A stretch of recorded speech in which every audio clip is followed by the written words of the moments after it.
Hello, नमस्कार, आदाब, सत श्री अकाल और अस्सलाम वालेकुम। मैं हूं मोहम्मद अहमद काज़मी, लेकर आया हूं आपका पसंदीदा कार्यक्रम नज़र दुनिया पर। इजराइल जैसे जैसे ईरान और उसके सपोर्ट वाले फिलिस्तीनी रेजिस्टेंस ग्रुप्स और लेबनान के हिजबुल्लाह के खतरे से घिरता जा रहा है, वैसे वैसे उसे अपने वजूद के लिए खतरा ज़्यादा महसूस हो रहा है। इसी खतरे से बचने के लिए अमेरिका और इजराइल अरब मुल्कों और तेल अवीव के बीच ताल्लुकात नॉर्मल करने की कोशिशें जारी रखे हुए हैं। आज इजराइल के फॉरेन मिनिस्टर का सऊदी अरब से ताल्लुकात नॉर्मल करने के लिए पुरुम्मीद होने वाला बयान सामने आया है। उधर सीरिया के नॉर्थ वेस्ट में मौजूद इदलिब सूबे में सीरिया और रूस के जंगी जहाज़ों की तरफ से दहशत गर्दों के खिलाफ हवाई हमलों में दर्जनों टेररिस्ट मारे जाने की खबर है, जिनमें कई सरगने शामिल हैं। आज की तीसरी और बड़ी खबर रूस की प्राइवेट आर्मी वैगनर ग्रुप की तरफ से की गई हालिया बगावत का खात्मा है। पुतिन ने वैगनर ग्रुप के सरगना को माफ़ी दे दी है, लेकिन खबर है कि खुफिया एजेंसियां जांच कर रही हैं कि आखिर ये अचानक हालात क्यों बन गए कि मॉस्को की तरफ वैगनर ग्रुप के फौजियों की मार्च शुरू हो गई। खबरें काफ़ी अहम हैं, आखिर तक ज़रूर देखें। अगर आपने अभी तक media star world YouTube channel subscribe नहीं किया है तो सब्सक्राइब कर लें और घंटी दबाना ना भूलें, ताकि हमारी हर नई वीडियो का नोटिफिकेशन आप तक पहुँच सके। आज की सबसे पहली खबर तेल अवीव से है, जहाँ फॉरेन मिनिस्टर एली कोहन ने कहा है कि सऊदी अरब के साथ ताल्लुकात नॉर्मल किए जाने के समझौते के लिए इजराइल बहुत उम्मीद लगाए हुए है।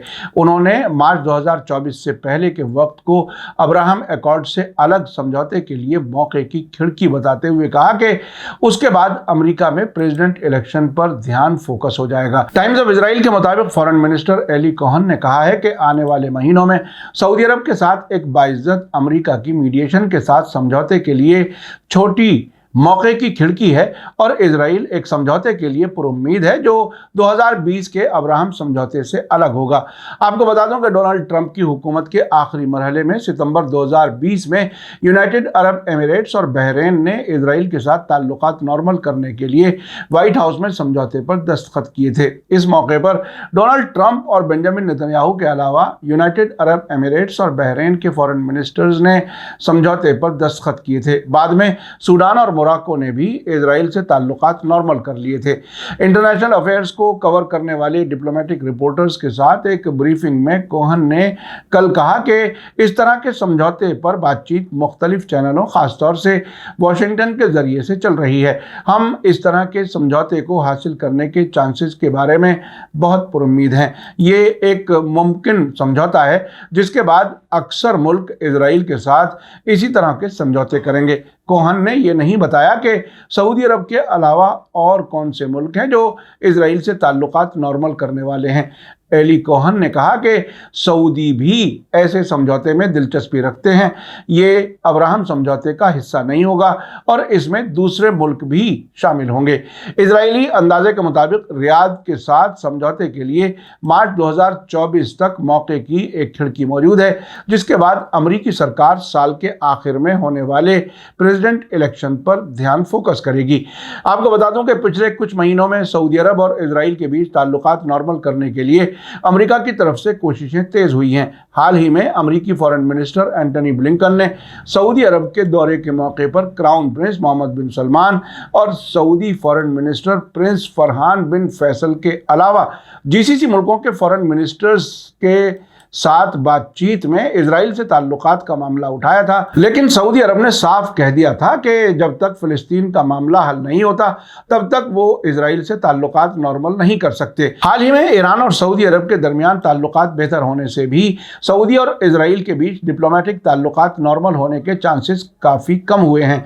8 जनवरी को रियाद में एंटनी ब्लिंकन के साथ एक प्रेस कॉन्फ्रेंस में बोलते हुए सऊदी foreign minister prince Farhan bin Faisal ने इजराइल का नाम लिए बिना कहा था कि फिलिस्तीनी लोगों के लिए अमन का रास्ता खोजे बिना, उस चुनौती को हल किए बिना किसी भी नॉर्मलाइजेशन से महदूद फायदा होगा। उन्होंने कहा था कि 2 मुल्क बनाने के हल की सिमत में रास्ता खोजने और फिलिस्तीनियों को इज्जत और इंसाफ देने की सिमत में रास्ता तलाश करने पर ध्यान फोकस करना चाहिए। आपको याद दिला दूं कि अभी 3 दिन पहले ही 23 जून को पेरिस में crown prince Mohammed bin Salman के जरिए किए गए एक प्रोग्राम में इनविटेशन होने के बावजूद इजरायली डिप्लोमेट्स को प्रोग्राम में दाखिल होने की इजाज़त नहीं दी गई। इजराइल की वल्ला न्यूज़ वेबसाइट के मुताबिक 2 इजरायली अफसरान को एक्सपो 2030 इंटरनेशनल मेले की मेज़बानी के लिए कोशिशों के हिस्से के तौर पर पेरिस में सऊदी अरब के जरिए किए गए प्रोग्राम में इनवाइट किया गया था। वल्ला न्यूज़ की रिपोर्ट में कहा गया है कि इजरायली डिप्लोमेट्स को इनविटेशन रद्द करना सऊदी अरब के जरिए वेस्ट बैंक में शिद्दत पसंद इजरायली सरकार की पॉलिसी और हाल ही में बढ़ते हुए हमलों पर रिएक्शन हो सकता है। जिन 2 इजरायली अफसरों ने इस प्रोग्राम में हिस्सा लेने की उम्मीद की थी वे यूनेस्को और OECD के लिए इजरायली नुमाइंदे हैम असफर और फॉरेन मिनिस्ट्री में एक्सपो के लिए इंचार्ज अफसर एलाजार कोहेन शामिल थे। बताया जाता है कि दोनों इजरायली डिप्लोमेट्स जब इस प्रोग्राम के वेन्यू पर पहुंचे तभी उन्हें पता चला कि उनका नाम मेहमानों की लिस्ट से हटा दिया गया है। इजरायली फॉरेन मिनिस्ट्री के एक सीनियर अफसर ने इस सिलसिले में रियाद से राब्ता किया, लेकिन कोई जवाब नहीं मिलने पर इन दोनों को वहां से लौटना पड़ा। आइए अब चलते हैं आज की दूसरी अहम खबर की तरफ। सीरियाई और रूसी जंगी जहाज़ों ने इदलिब में टेररिस्ट ठिकानों पर हमला किया है, जिनमें दर्जनों टेररिस्ट मारे गए हैं। सीरिया के नॉर्थ वेस्ट सूबे इदलिब में टेररिस्ट ठिकानों और हथियार गोदामों पर सीरियाई और रूसी जंगी जहाज़ों के जरिए कई जवाबी हवाई हमले किए जाने के बाद हैयत तहरीर अल शाम HTS टेररिस्ट ग्रुप के दर्जनों टेररिस्ट मारे गए और कई और जख्मी हो गए। प्रेस टीवी ने सीरियाई डिफेंस मिनिस्ट्री की तरफ से संडे को जारी एक बयान के हवाले से बताया है कि ये हमले पड़ोसी सूबे हामा और लताकिया में पिछले हफ्ते हुए दहशतगर्दाना ड्रोन हमलों के जवाब में किए गए हैं। हामा और लताकिया पर हुए टेररिस्ट हमलों में कई शहरी मारे गए थे और निजी प्रॉपर्टीज को काफ़ी नुकसान हुआ था। सीरिया और रूस के हवाई हमलों ने हैयत तहरीर अल शाम के दहशतगर्दों और उनसे मुताल्लिक ग्रुप्स, खास तौर से सीरिया में तुर्किस्तान इस्लामिक पार्टी, इस सलफी टेररिस्ट ग्रुप के हेडक्वार्टर, हथियारों के गोदामों के साथ साथ ड्रोन लॉन्च करने वाले ठिकानों को भी तबाह कर दिया गया, जिसमें दर्जनों तकफीरी मारे गए और जख्मी हो गए।